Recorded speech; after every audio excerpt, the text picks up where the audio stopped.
되고 일본에서 복음을 전하는 사람으로 변하는 놀라운 역사가 있습니다.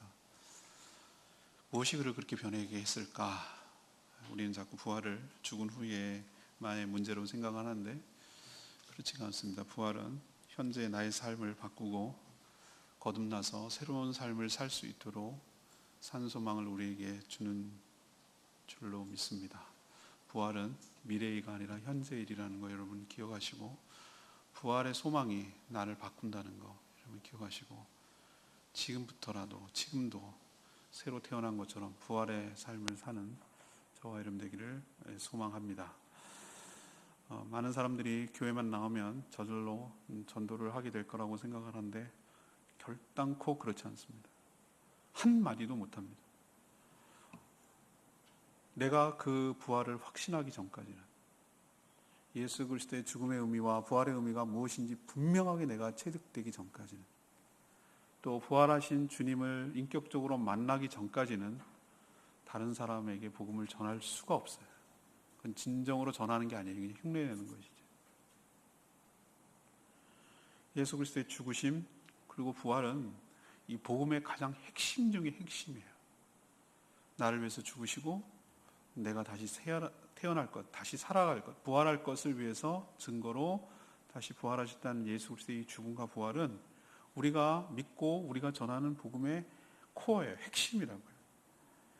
오늘은 지난주에 그 부활에 대해서 이야기를 했는데, 이번에는 누가복음을 이제 마무리하면서 그러면 이 부활을 전하는, 부활을 또 체험한, 부활하신 예수님을 만난 증인으로서 어떻게 어떤 과정을 거쳐서 이 부활의 과정, 부활의 증인이 되는지를, 그 과정을 보려고 해요. 저절로 되지 않는다고 제가 말씀드렸는데, 그럼 어떻게 해야 부활의 증인이 될 수가 있겠습니까? 이것이 오늘의 질문이라고 할 수 있겠습니다. 먼저 너무나 당연한 얘기일 수 있지만 부활하신 주님을 만나야 돼요. 만나고 그래야 확신에 거해야 될 줄로 압니다. 만나지 않으면 전할 수가 없어요. 오늘 주일학교 어린이들에게 복음을 전했을 때 사도 바울이 바뀌는 과정을 얘기를 제가 말씀드렸어요. 사도 바울은 예수를, 그리스도를 믿는 자를 핍박하는 자였어요. 그러다 다메섹에 가는 길에서 빛으로 다가오신 예수 그리스도를 만납니다. 그는 육체적으로 예수님을 만난 적이 없어요. 빛으로 다가오신 주님을 만난 거예요. 근데 그분이 얘기를 해요. 인격적으로 대화가 되는 거예요. 주여 누구시오니까? 예수님이 말하죠. 네가 핍박하는 예수다. 사울은 예수를 핍박한 적이 없어요. 예수 믿는 자를 핍박한 것이죠. 근데 예수님은 예수 믿는 자와 동일시했어요. 자기가 핍박받는 것으로 생각했어요. 근데 사도 바울이 충격을 받는 것은 자기가 그 예수 그리스도를 믿는 자를 잡아 죽였는데 그들이 믿는 예수가 살아있다는 거예요. 그분이 하늘의 주라는 거예요. 그걸 깨닫고 충격을 받은 거예요. 그분은 육체적인 예수를, 그리스도를 만나지 않았지만 빛으로 다가오신, 거부할 수 없는, 거역할 수 없는 그 대낮이었는데, 벌건 대낮이었다고 그랬습니다. 그 대낮보다 더 밝은 빛으로 다가오는 예수 그리스도를 맞닥뜨린 거예요. 거기서 그는 꼬꾸라졌어요. 그리고 안 보이기 시작했어요. 3일 동안 아무것도 먹지 못하고 사람에 이끌려서 다메섹에 갔어요. 아나니아가 그를 안수기도 하고 했을 때 눈에 비늘이 떨어진 것처럼 떨어져 나갔다고 그랬어요. 이게 정말 놀라운, 우리에게 은유적으로 얘기를 하는 것인데, 예수 그리스도를 빛으로 만나게 될 때 내가 끼고 있던 색안경, 내가 끼고 있던 렌즈가 벗겨져서 세상의 눈으로 바라보는 것들이 벗겨져서 영 안으로 떠져서 예수 그리스도를, 살아계신 예수 그리스도를 보게 되고 알게 되고 믿게 되는 역사가 일어나게 될 줄로 믿습니다. 이 과정 없으면 예수 그리스도 헛믿는 거란 말이에요. 100날, 1000날 죽을 때까지 예수를 믿고 교회 문턱을 들락날락거려도 소용없다고요. 안 믿는 거라고요. 그러니 못 전하는 거고요. 만난 적이 없거든요, 그분을. 증인이란 보고 만난 것을 증인이라고 불러요. 제가 집에서 여기 올 때마다 간간히 여러분도 보시겠지만 도로에 현수막이 걸려 있어요. 어느 몇 시에 뭐와 뭐가 충돌하는 목격자를 찾습니다. 왜? 증인이 있어야 자기가 유리하니까. 진실의 힘은 이렇게 강해요.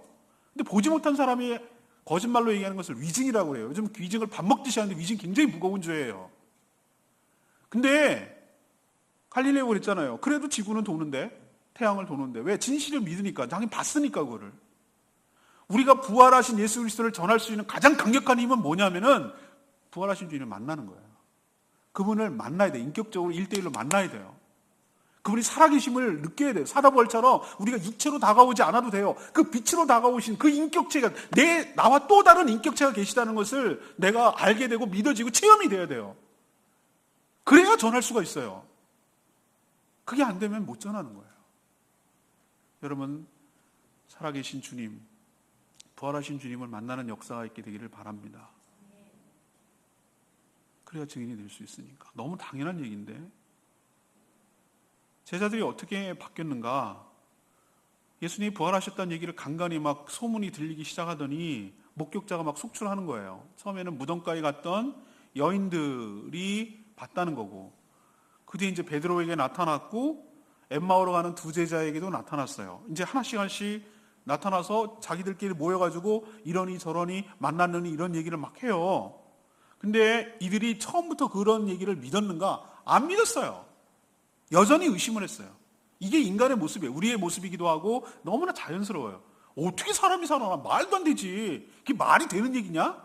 이런 인식이 너무나 고정관념이 너무나 꽉 잡혀 있기 때문에 그렇게 그들이 모여 있는데 36절에 보면은 엠마오로 갔던 두 제자가 그 밤에 돌아와가지고 제자들하고 막 자기가 만난 얘기, 길에서 만난 얘기, 떡을 뗄 때 눈이 떠져가지고 본 얘기, 막 그런 얘기를 막 하고 있는 그때였어요. 그때 예수님께서 어떻게 들어오셨는지 친히 그들 가운데에 나타나셨어요. 서서 말씀하시는 거예요. 이게 부활하신 예수님의 실체예요. 모습이라고. 시공을 초월하고 자유스러운, 신령한, 그게 부활의 모습이라고 제가 지난주에 말씀드렸어요. 부활의 첫 열매라고. 나타나셔서 너에게 평강이 있을지어다. 왜 이런 인사를 하실까요? 그들에게 평강이 없거든. 부활하신 주님을 만나기 전에는 우리 가운데 평강이 없어요. 두려움에 쌓여 있어요. 무서움에 쌓여 있어요. 그래서 잡혀갈까 봐 문 다 걸고 이렇게 웅크리고 있는 거예요, 그들이. 그때 제자들의 반응이 뭡니까? 아유, 이제 믿어집니까? 아니요. 37절에 보세요. 부활하신 주님이 자기 눈앞에 나타났는데도 불구하고 놀라고 무서운 것이 그들의 반응이었어요. 왜 그러냐면은 이들은 아직까지 내 눈으로 보는 것이 부활의 몸인 실체가 있는 것이 아니라 유령이라고 생각한 거예요. 허상, 헛개비 같은 거. 내가 뭘 헛건을 보는 거라고 생각을 하고 있는 거예요. 여전히 이렇게 보면서도 이렇다고. 예수님이 책망하시죠. 어찌하여 너희들은 두려워하며 어찌하여 마음에 의심이 일어나느냐. 이건 우리들한테 하는 말이에요. 주님께서 우리에게 나타나셔서 우리가 부활하신 주님을 우리에게 보여주시는데도 불구하고 우리는 여전히 이것을 실체를 믿지 못하고 놀라기는 하고 두렵기는 하고 무섭기는 한데 믿지 못하는 우리들을 향해서 주님께서 책망하시는 말씀이에요. 왜 두려워하며 왜 의심하느냐. 그리고 하시는 말씀이 뭐라 합니다. 내 손발을 보고 십자가에 못 박힌 손발을 보고 나인 줄 알라는 거예요. 이게 예수님의 굉장히 상징적인 것이잖아요. 내가 너희들을 위해서 죽은 이 흔적, 이것을 보고 나인 줄 알라고 그랬어요. 누가 우리를 위해서 죽어줬습니까? 누가 나를 위해서 희생한 적이 있습니까? 그 나를 위해서 죽으신 예수 그리스도가 나에게 믿어지고 다가오고 만나지고 깨달아지고 확실히 잡히고 그분이 인격적으로 만나게 될 때 우리도 변하게 되는 역사가 있을 줄로 압니다. 우리를 위해서 십자가에 달리신 그 예수님을 여러분이 만나게 되는 역사가 일어나기를 바랍니다. 왜 손발을 보라고 그랬습니까? 몸이 있다는 거잖아요. 그러면서 예수님 말씀하시잖아요. 영은 너희가 생각한다면 영이라면 살과 뼈가 없다. 실체가 없어. 그렇지만 봐라. 내 몸이 있잖니 라고 그들에게 보여주세요. 그런데 이들이 또 예수 그리스도를 믿습니까? 40절에 보여줬는데도 불구하고 41절에 보세요. 기뻐하긴 해요. 너무 기뻐요. 진짜네.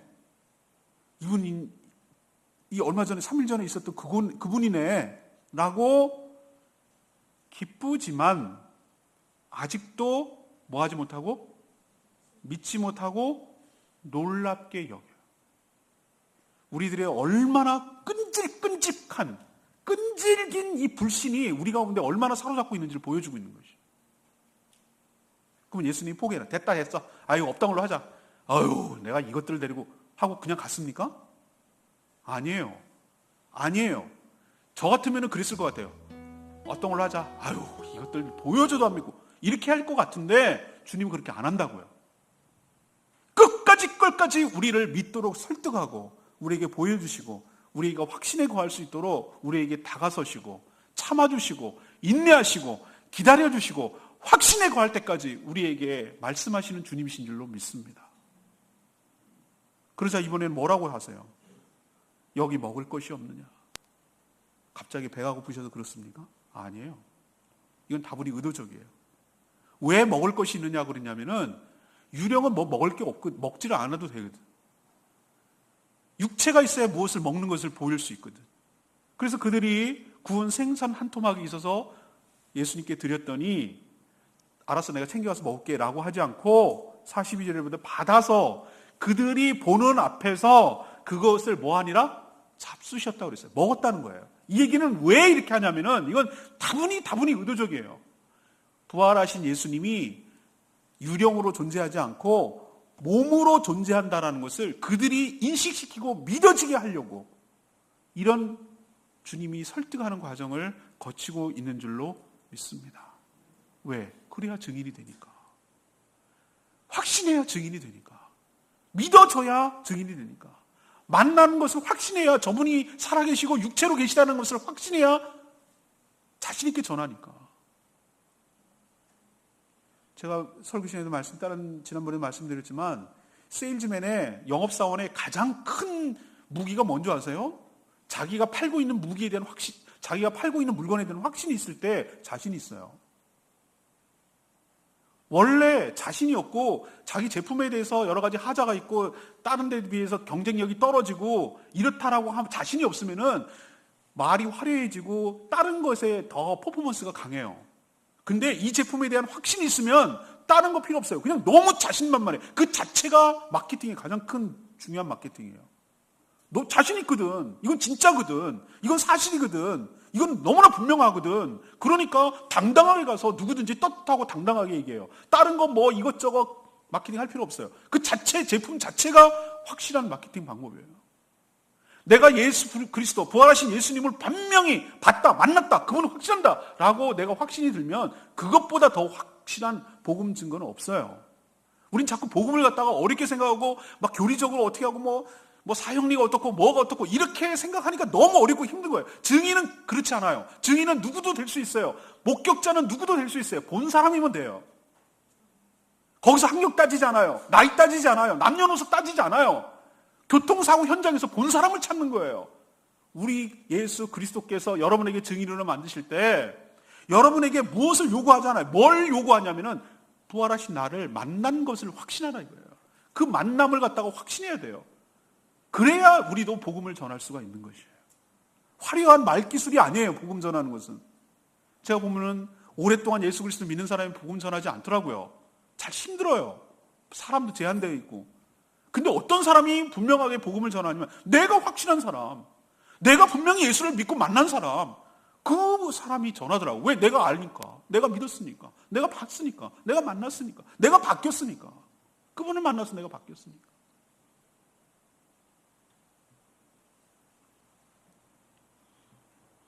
저는 예수님께서 이렇게 하시는 것이 난 너무 귀하고 놀라워요.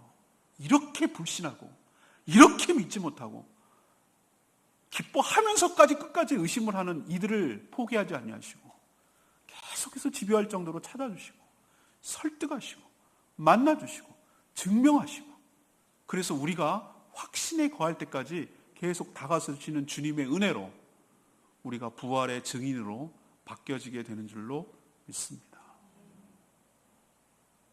그래서 사도행전에 넘어가면 이렇게 겁쟁이고 두려워하고 겁먹던 제자들이 사도행전 4장 20절에 뭐라 그런지 아세요? 공개적으로 뭐라고 하냐면 신문하러 들어갔는데 우리가 보고 들은 것을 말하지 않을 수 없다. 우리가 보고 들은 것을 말하지 않을 수가 없다고 라고 당당하게 말하는 거예요. 사랑하는 여러분, 이게 바로 부활하신 주님을 만났을 때의 변화된 모습이고 증인의 모습인 줄로 믿습니다. 여러분도 딴 거 전하는 거 아니에요. 어렵게 복음을 전하고 전도한다는 것을 어렵게 생각하지 마시라고. 내가 만난 주님, 부활하신 주님, 내가 체험한 그분, 인격적으로 다가오시고 내가 만난 그분을, 여러분의 간증을, 여러분의 체험을, 여러분의 경험을 얘기하라는 것이지, 나도 모르고 이해 못하는 것을 어렵게 전하라고 여러분 요구하지 않아요. 예수님께서 오늘 뭐라고 얘기합니까? 너는 나의 설명가가 되라. 너희는 나의 강연자가 되라고 말하지 않았어요. 아주 단순해요. 증인이 되라. 보고 들은 것을, 목격한 것을 얘기하라. 우리가 설명하고 설교하고 어렵게 강의하고 이런 거 하라 그러면 우리 힘들지도 몰라요. 그러나 네가 만난 예수님, 네가 만난 부활하신 예수님, 그분을 전하라는 것이 예수님의 명령인 줄로 믿습니다. 딴 거 전하면 보태고 말고도 없어요. 그냥 만난 그 주님을 전하는 저와 여러분 되기를 소망합니다. 이것이 부활의 증인이 된 첫 단계예요. 만나지 않으면 딴 얘기는 아무 소용없다. 두 번째 얘기는 45절에 나오는 얘기인데요. 주님께서 마음을 열어서 성경을 깨닫게 해주셔야 돼요. 부활하신 주님을 만나면 그냥 증인이 될까? 예, 증인이 될 수 있어요. 그렇지만 부활의 의미가 무엇인지를 정확하게 알지 못하면 오랫동안 복음을 체계적으로 정확하게 전할 수가 없어요. 그래서 성경 말씀을 통한 예수 그리스도의 죽으심과 부활의 의미를 깨달아 배워서 알아야 되는 것이에요. 이 본문 바로 전에 있던 32절에 보면 엠마오로 가던 두 제자가 길가에서 주님을 만나서 주님이 그들에게 성경 말씀을 자세히 풀어서 설명해 주셨어요. 그때 이들이 나중에 고백을 이렇게 해요. 32절에 그들이 서로 말하되 길에서 우리에게 누가? 부활하신 주님이 우리에게 말씀하시고 우리에게 뭐 해주실 때? 성경을 풀어주실 때 우리가 우리 속에서 마음이 뭐하지 않더냐? 뜨겁지 않더냐? 불타지 않더냐? 마음이 요동치지 않더냐? 뭔가 꿈틀거리지 않더냐라고 두 엠마오 제자가 고백하는 것을 볼 수 있어요. 이 과정이 우리에게도 필요하다고.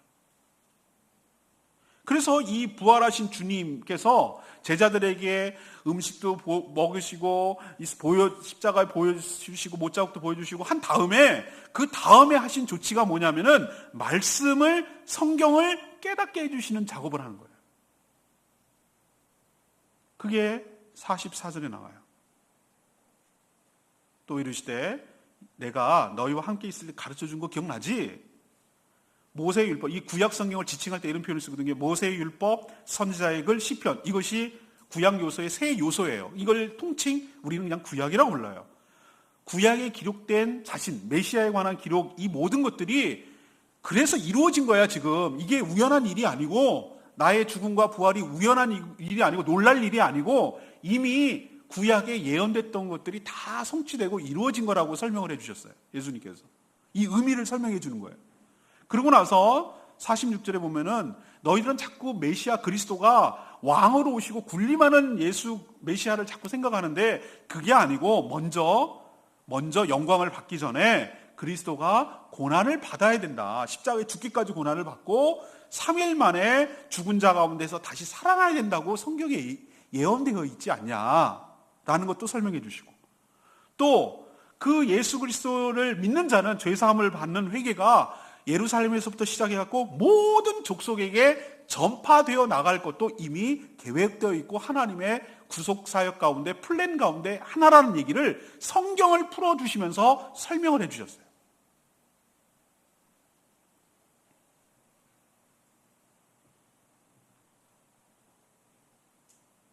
그리고 나서 하신 말씀이 48절에 너희는 이 모든 일의 뭐다? 증인이라고 하셨어요. 왜 너희들이 증인이 되어야 되는지를 성경을 통해서 풀어서 설명을 해주신 거예요. 하나님께서 인류를 어떻게 구원하시려고 계획하셨는지 그 구속사역이라고 하는 그 성경을 통해서 구속사역을 쭉 설명해 주시고, 그 구속사역에서 예수 그리스도의 고난이 무엇을 의미하는지, 예수 그리스도의 고난은 너희들이 지은 죄, 그 죄 때문에 죽을 수밖에 없는 그 죄의 문제를 해결하기 위하여 십자가에 죽은 것이라는 것. 그래서 십자가에 예수 그리스도께서 죽으심으로 인하여 너희가 지었던 모든 죄의 문제가 해결된 것이다.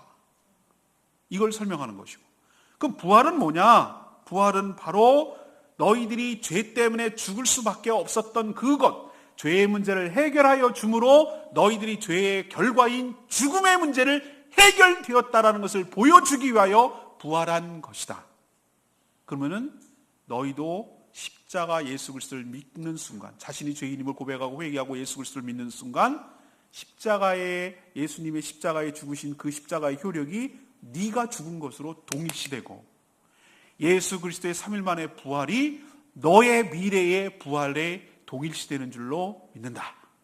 이 얘기를 처음에는 예루살렘에서부터 시작하지만 모든 족속과 모든 열방에 쫙쫙쫙쫙 확산되어서 전파되어 나갈 것이다.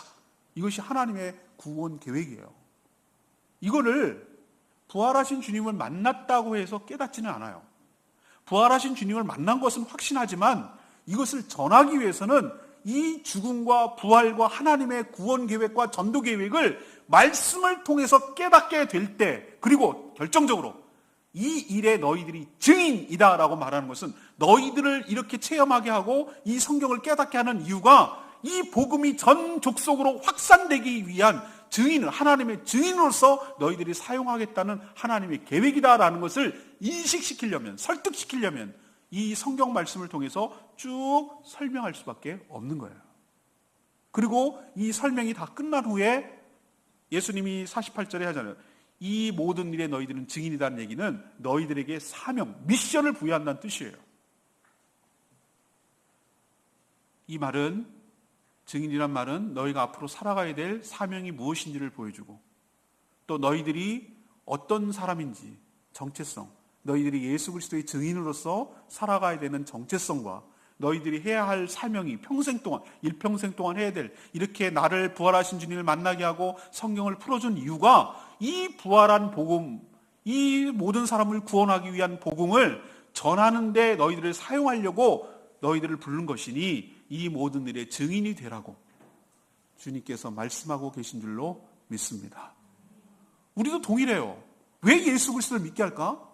나 혼자 믿고 천국 가려고? 그럴 것 같으면 예수 믿으면 천국 바로 보내면 되잖아요. 왜 이 땅에 남겨뒀을까요? 첫 번째는 일단 구원을 하기 위해서 남겨둔 거고요. 그때까지 기다리게 하려고. 여러분들 예수 믿은 거 감사 생각하세요. 죽기 전에 예수 믿은 거. 하나님 은혜를 입은 거예요. 두 번째, 왜 교회를 통해서 이렇게 오게 할까? 말씀을 가르쳐 주려고.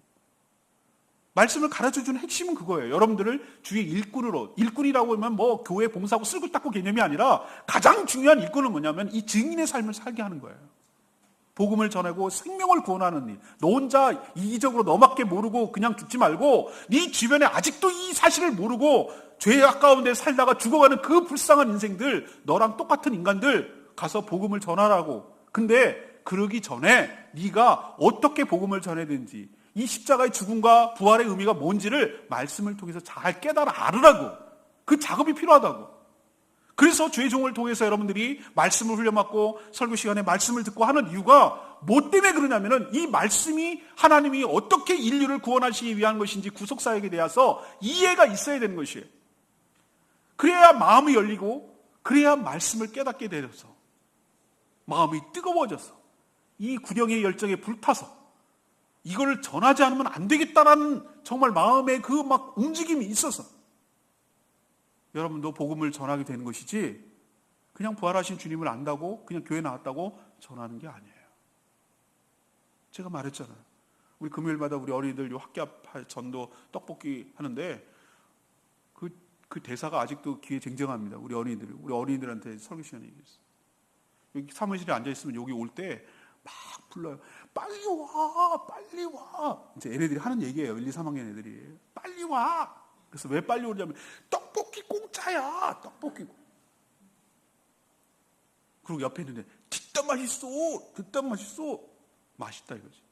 진짜 맛있냐고 내가 물어보니까 파는 것보다 왜 파는 게 맛없지? 그래서 내가 생각해봤지. 왜 파는 게 파는 거는 계속 사람이 오니까 물을 넣거든. 물을 계속 넣으면 양념이 희석되니까 맛이 없는 거야.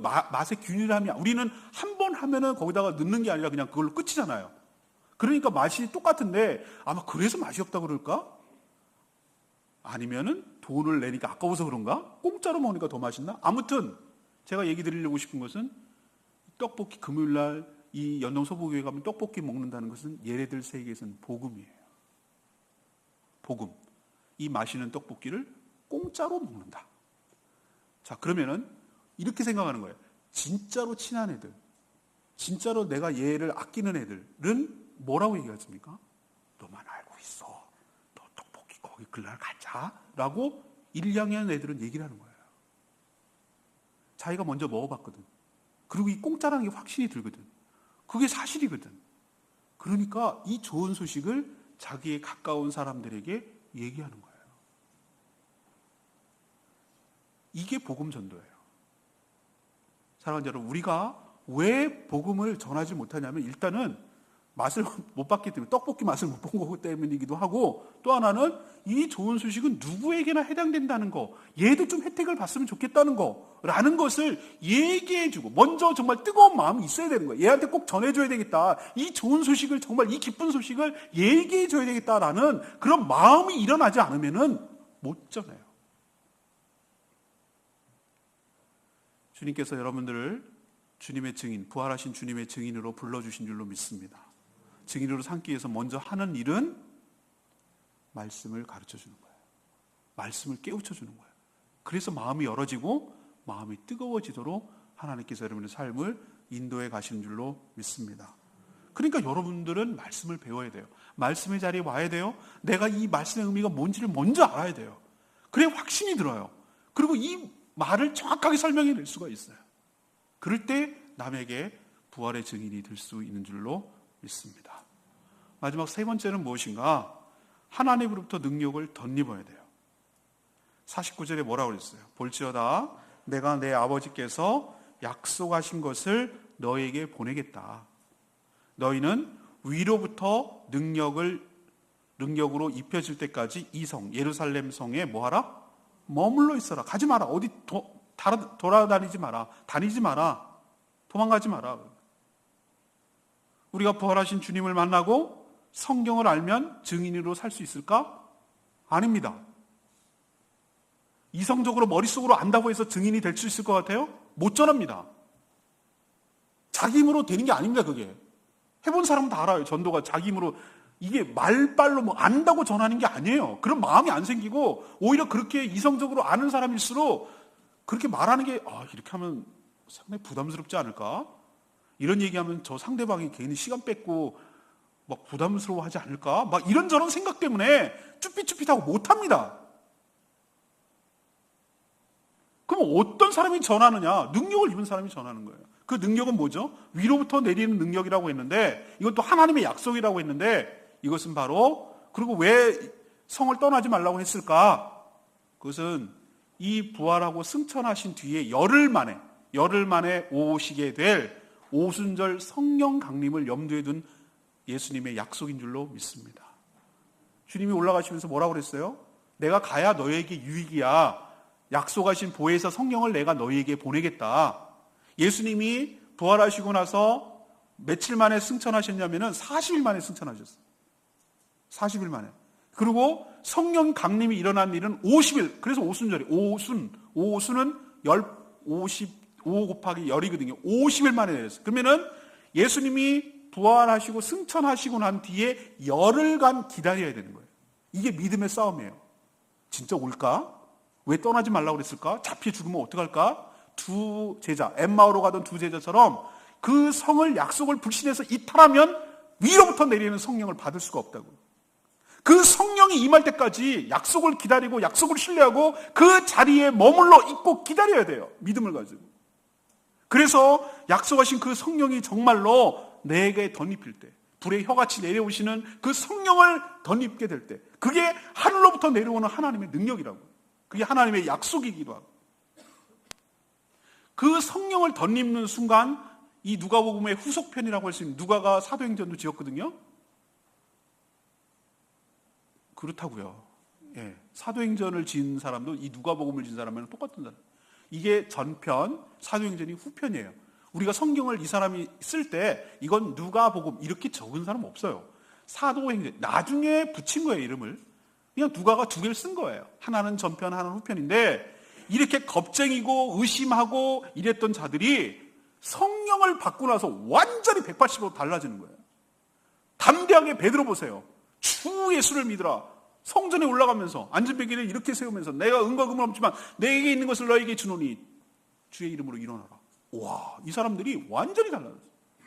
막 옥에다 가둬도 내가 아까도 말씀드렸죠. 내가 보고 들은 것을 전하지 않을 수가 없노라. 얘네들이 왜 뭘 먹었나? 뭘 먹은 게 아니에요.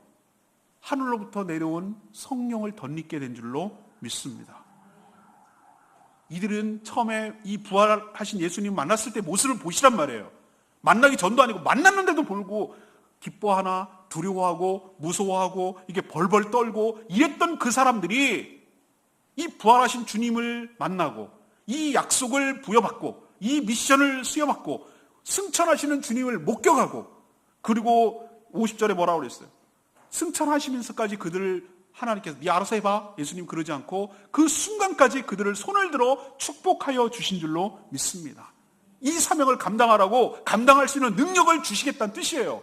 우리 보고 네 알아서 해, 네 알아서 해라고 몰아내지 않아요. 우리는 막 몰듯이 야 오늘 얼마가 해고 와, 이런 식으로 영업사원 내보내듯이 그렇게 주님은 하지 않는단 말이에요.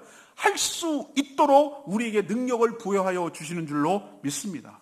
그러니까 이들이 어떻게 달라졌어요? 52절 보니까 하나님을 경배하고 큰 기쁨으로, 전에는 어떤 거였어요? 슬픔과 두려움과 무서움이었잖아요. 근데 큰 기쁨으로 예루살렘으로 돌아갔다고 해서 이게 굉장히 중요한 말씀이에요. 약속을 믿었다는 얘기예요. 딴 데로 가지 않았다는 얘기예요. 엠마오처럼 낙향하고 고향으로 다 도망가지 않았다는 얘기예요. 약속을 믿고 예루살렘에 머물러 있잖아요. 그러면서 53절에 늘 성전에서 하나님을 찬송하니라. 이 얘기는 뭐냐면은 성전에 나가지 못했어요. 겁이 나가지고 대제사장들이 잡을까봐. 근데 늘이라고 말하는 건 에브리데이예요. 그 열흘 동안 기다리면서 언제가 될지 모르지만 그 약속하신 능력이 덧입힐 때까지 이탈하지 아니하고 늘 하나님을 찬송하며 그것을 대기하고 기다리고 사모하고 준비하고 받을 준비를 하고 살았다 이 말이에요. 성령을 덧입기 전에도 이렇게 사람이 달라지잖아요. 앞에 제가 말씀했던 제자들의 모습과 이 마지막 끝날 때의 제자들의 모습은 완전히 다르잖아요. 무섭고 벌벌 떨고 겁쟁이들이 주님을 찬양하고 주님을 경배하고 하나님을 약속을 신뢰하고 기다리고 있는 모습으로 바뀌잖아요. 사랑하는 여러분, 부활의 증인은 내 힘으로 하는 게 아니에요. 전도는 내 힘으로 하는 거 아니에요. 성령의 능력을 덧입을 때 하게 될 줄로 믿습니다.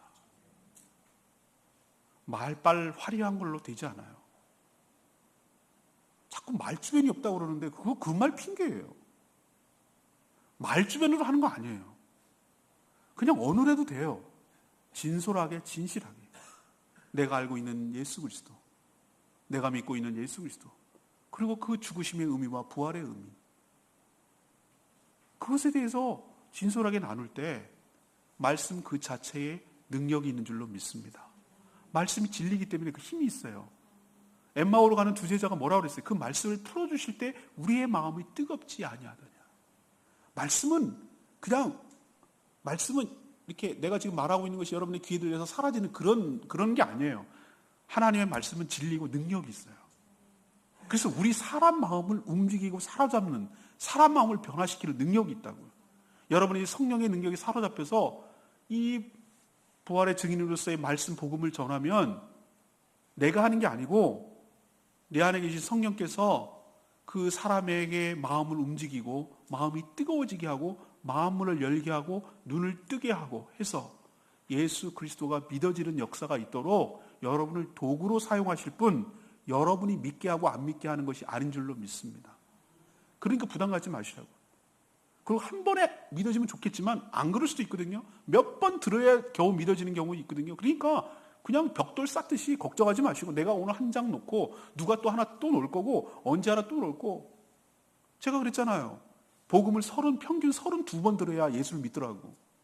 평균이 32번이니까 어떤 사람은 5장 올려놓으니까 예수 믿는 사람이 있고 어떤 사람은 99장 놔야 비로소 예수 믿는 사람이 있고 사람마다 다르지만 실망할 거 없고 낭망할 거 없어요. 나는 내 할 도리를 한 것이에요.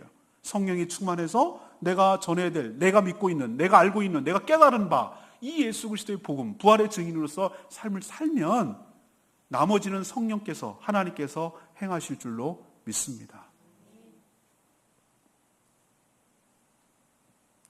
오늘 말씀을 결론 내리면 이렇습니다. 우리를 주님께서 하나님께서 부활의 증인으로 삼기 위해서 우리를 먼저 다루시는데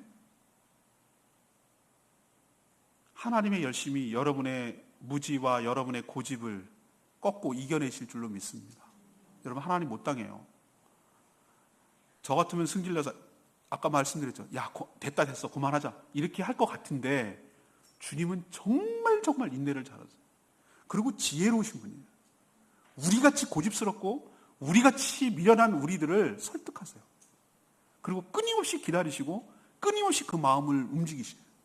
우리가 어느 때까지 우리가 뭐 할 때까지 부활하신 주님을 만나고 확신할 때까지 그럴 때까지 계속해서 찾아주시고 손발을 보여주시고 생선한 토막을 드시고 제자들은 그렇게 했지만 우리는 우리 식대로 우리에게 다가오겠죠. 믿어지도록 그래야 복음을 증거할 수 있으니까 그래야 증인의 삶을 못 믿는데 내가 무슨 얘기를 하겠어요.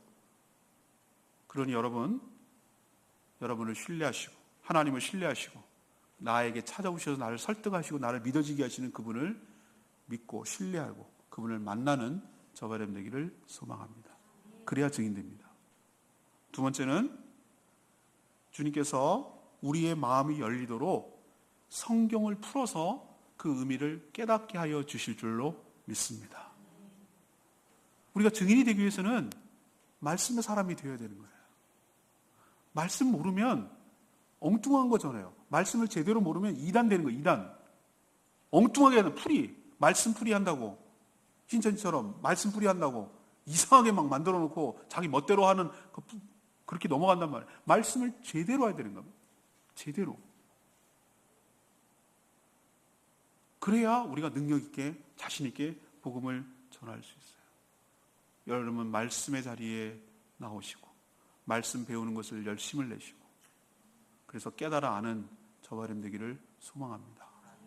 저희 교회는 잘 하라는 대로 따르면 돼요. 하라는 대로. 아침 기도에 나오셔서 말씀 배우십시오. 우리는 기도에 기어지만 강해 설교이기 때문에 처음부터 쭉 풀어줘요. 그 자체가 설교이기도 하고 맞은 큐티이기도 하고 사실은 성경 공부이기도 해요. 저는 딴 말 하지 않고 그냥 성경을 순차적으로 풀어줘요. 요즘 호세아서 하고 있잖아요. 그걸 또 못 오는 분들을 위해서 매일매일 녹화하고 올리는 교회가 세상에 어딨냐고. 전국에 있는 교회 중에서 찾아보시라고. 없어요 그런 교회. 매일매일 설교 원고와 함께 설교 동영상을 올라가요. 그러니까 여러분들은 몰라서 못했어요 이런 말 하면 안 돼요. 게을러서 못했어요. 30분 하루에 30분 말씀 읽고 그 설교 원고 보고 그 듣고 청취하고 그렇게 하면 그 자체가 말씀을 배우는 거예요. 그러면 옛날 거 다시 보고 싶은데 어떻게 하면 좋죠? 창세기부터 계시록까지 다 있어요. 몇 년치를 다 올려놨어요. 지금 하나도 안 빼고. 그러면 나는 순차적으로 보면 돼요. 창세기 1장서부터 또 쭉 읽고 또 한번 보고 듣고 이렇게 계속 해나가면 그 자체가 공부예요. 제가 하나도 안 지워놨더니 창세기 옛날 그 묵상 큐티 하는 거를 갖다가 조회수가 1500클릭, 어떤 건 1900클릭이 있어요. 1900번을 눌러서 누가 봤다. 다 봤는지 안 봤는지는 모르겠으나 어쨌든 1900클릭이에요. 그거는 누가 시리즈로 보고 있다는 거예요. 시리즈로. 어떤 경우 로마서를 쭉 보는 사람이 있고 어떤 사람은 열왕기상을 쭉 보는 사람이 있고. 사랑하는 여러분, 그 말씀을 습득하는 저와 여러분 되기를 소망합니다. 그러고 나서 우리는 생명의 삶 공부 시리즈가 많잖아요. 그런 걸 통해서 말씀의 훈련을 받아가면 여러분들이 몰라서 못했어요 라고 소리 안 해요. 알고 복음을 전할 수 있는 능력에 전도자들이 다 될 줄로 믿습니다. 마지막은 뭐예요?